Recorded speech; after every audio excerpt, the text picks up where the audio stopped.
नमस्कार दोस्तों। आज मैं एक दुखी लड़का की कहानी बता रही हूँ। एक लड़का है, वह बहुत ही दुखी और परेशान है। घर की सारी जिम्मेदारियाँ उसी पर थी और वह इसी वजह से अपने आप को भी ज़्यादा टाइम नहीं दे पाता था।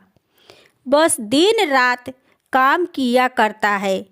वो उसके दोस्तों और उसके फैमिली वाले को भी वे टाइम नहीं दे पाता। और उसके जो भी दोस्त थे वह घूमने जाया करते, लेकिन वह नहीं जा पाता था और इसी वजह से उसकी खुशी भी छीन गई थी। उसे यह भी नहीं पता था कि वह लास्ट टाइम कब दिल से खुश हुआ था, क्योंकि वह काम में बहुत उलझ सा गया था और उसकी मेंटल हेल्थ भी खराब हो रही थी। एक दिन वे लड़का एक बुजुर्ग बाबा के पास गया और उन्हें सारी बातें बताया कि मैं बहुत ही परेशान रहने लगा हूँ, खुद को टाइम नहीं दे पा रहा हूँ और जब मैं अपना खुद के लिए टाइम निकालने का सोचता हूँ तो मुझे अपनी जिम्मेदारियाँ याद आ जाती है। मैं पागल सा हो गया हूँ, अब आप ही कोई रास्ता बताइए। वह बुजुर्ग बाबा उस लड़के को नदी के पास आने के लिए बोले। वे लड़का नदी के पास गया तो देखा कि वह बुजुर्ग बाबा पहले से ही उसका इंतज़ार कर रहे थे। लड़का बाबा से कहा कि बताइए बाबा, अब मुझे क्या करना है। तो बुजुर्ग बाबा ने उस लड़के से कहे कि मैं बताता हूँ, लेकिन पहले हमें नदी की उस साइड में जाना है।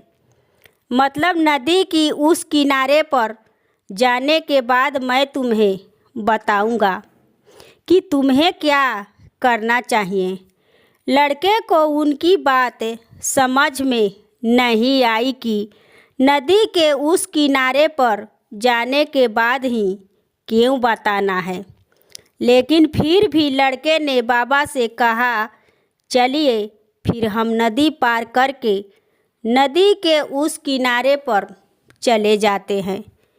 तभी बाबा ने उसे कहा, ऐसा नहीं, हम उस किनारे पर तब जाएंगे जब इस नदी का पूरा पानी सूख जाएगा। जब इस नदी की ज़मीन देखनी शुरू हो जाएगी तब हम दोनों इस नदी में से चलते हुए नदी को पार करके उसे साइड में ले जाएंगे। लड़के ने बाबा की तरफ देखते हुए कहा, बाबा आप यह क्या बोल रहे हो?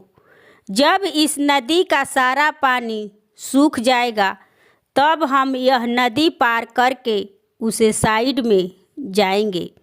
तो शायद ऐसा कभी नहीं होगा, पर हम उस साइड में जा ही नहीं पाएंगे। यह बात बोलते हुए वह लड़का समझ गया कि बाबा उसे क्या कहना चाहते हैं। बाबा ने उसकी तरफ देखा और मुस्कुराते हुए कहा कि यही चीज़ मैं तुम्हें समझाना चाहता हूँ कि तुम अपनी ज़िंदगी में यही सोच रहे हो कि जब मेरी सारी जिम्मेदारियाँ ख़त्म हो जाएगी तब मैं अपनी ज़िंदगी में इंजॉय करूँगा और तब अपने आप को टाइम दूँगा, तब मैं मज़े से रहूँगा। सो ऐसा कभी नहीं हो सकता है, क्योंकि जिम्मेदारियाँ कभी भी ख़त्म ही नहीं हो सकती है।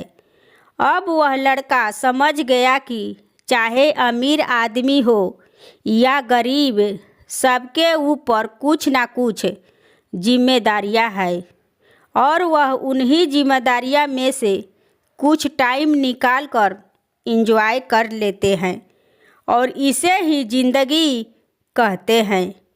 यह कहानी से यही सीख मिलती है कि ज़िंदगी बहुत ही छोटी है और टाइम बहुत ही फास्ट है, इसलिए अपनी ज़िंदगी एंजॉय कीजिए, नहीं तो टाइम रहते हुए निकल जाएगा।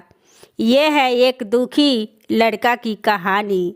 दोस्तों, ये कहानी कैसी लगी कमेंट करें और मेरे चैनल पर नए हैं तो मेरे चैनल को लाइक एवं सब्सक्राइब करें और शेयर करें। धन्यवाद।